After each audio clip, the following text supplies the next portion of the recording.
people can get misconceptions from ghosts, and it's my feeling that there are beings who have not left the astral plane yet because they're not ready to. They're very dissatisfied with things.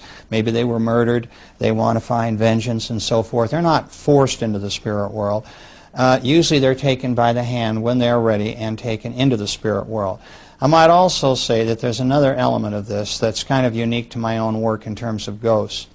I believe in the duality of souls. Souls have the ability to live parallel lives, to divide their energy. A part of their energy always stays behind in the spirit world. So you could have a ghost with an energy particle who is still on Earth but have the same holographic image, if you will, of that soul's ego in the spirit world at the same time.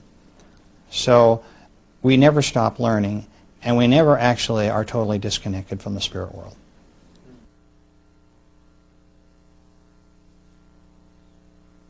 Soul groups are one of the most interesting aspects of my work. The reason for this is that people who I take into their soul group are able to tell me their level of advancement based on how the others are doing in their group as well as themselves. This gives me a much broader perspective as to where this individual is in terms of development. There are, in every soul group, a variety of personalities. You have courageous souls, you have meek souls, you have passive souls, you have souls who are very unselfish, those that are a bit more self-centered. You have souls that are quiet and contemplative, and those that are jokesters.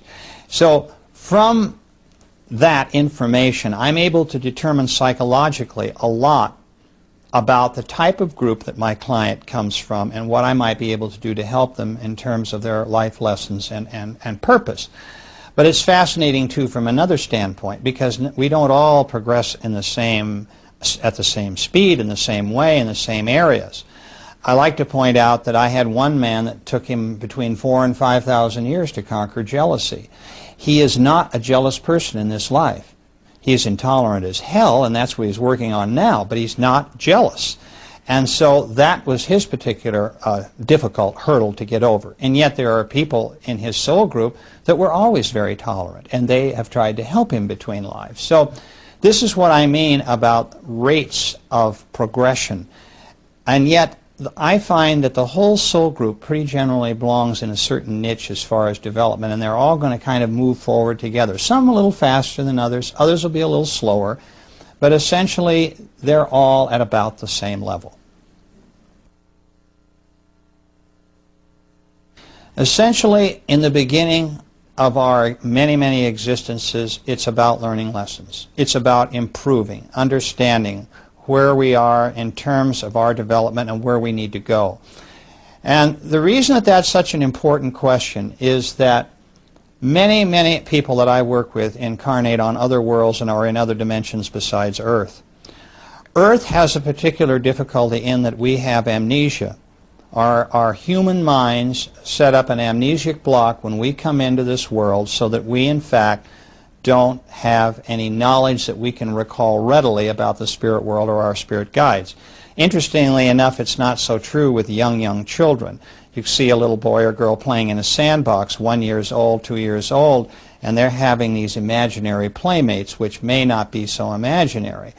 But by the time they're in the first grade in school, we've pretty much knocked all that out of them, and so, you know, that amnesic block is pretty much set, and so they don't remember themselves as spirits, and they don't remember their friends in the spirit world as spirits. But what's interesting is that it is a planet, Earth is, of self-discovery. The idea is that by not knowing the answers to the test questions before you come in, you solve these problems yourself in your own way, in your own time, and in your own environment, and in your own body. Not to say that we don't have genetic problems. There are those who select bodies who do have problems with aggressive behavior. Maybe they have a chemical imbalance that causes other behavioral problems that they need to overcome in order to achieve the lessons for which they came through to accomplish on Earth. And I'd like to point out that it's by design.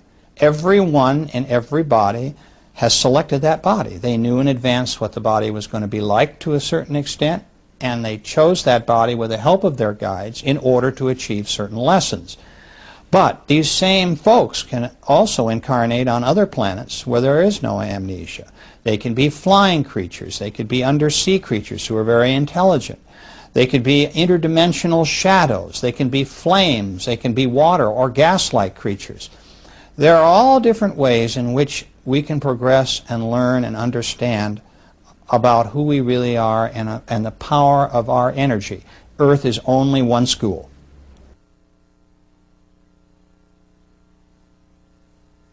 For me, it's difficult to say the word God because, to be quite frank with you, I came into this as an atheist. I did not believe in God. I did not believe that there was anything after life but ultimate oblivion. And my clients kind of brought me to this kicking and screaming, brought me to the party.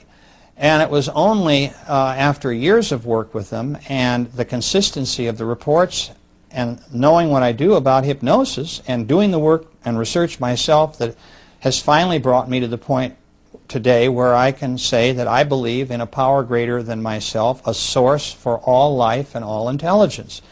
So the concept of all this incarnation is to arrive at that state of perfection where we can rejoin, if you will, that source from whence we came.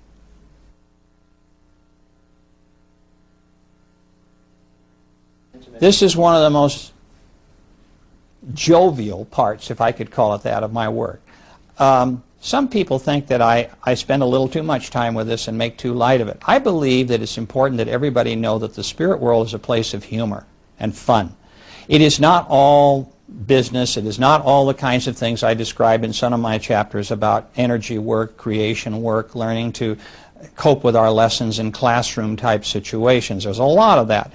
But we also have R&R, rest and recreation. And I've had many clients tell me about playing games.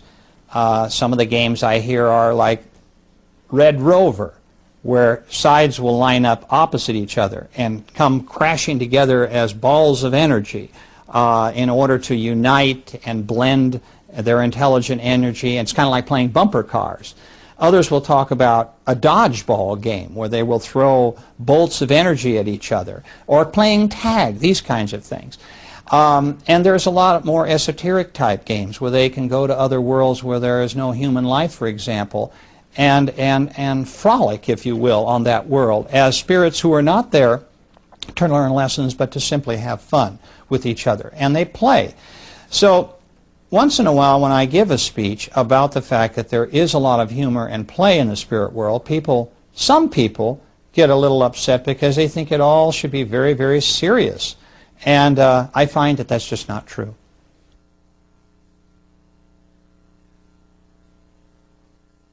What is interesting about talking to people who have incarnated on other worlds is that there is a similarity here.